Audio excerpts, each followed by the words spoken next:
భీకరరణమును రావణు చేయగా రామ లక్ష్మణులను కాపాడుతూ ఆంజనేయుడు భుజమున మోసే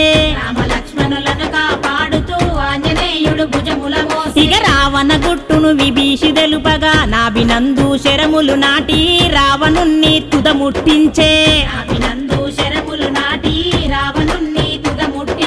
జయ జయ జయ రామనామమును జానకి నగ్ని సీతను గైకొని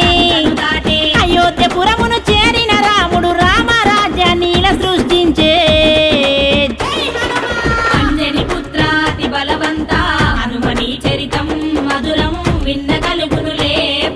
కేసరి తనయ కీచక విలయ వినిన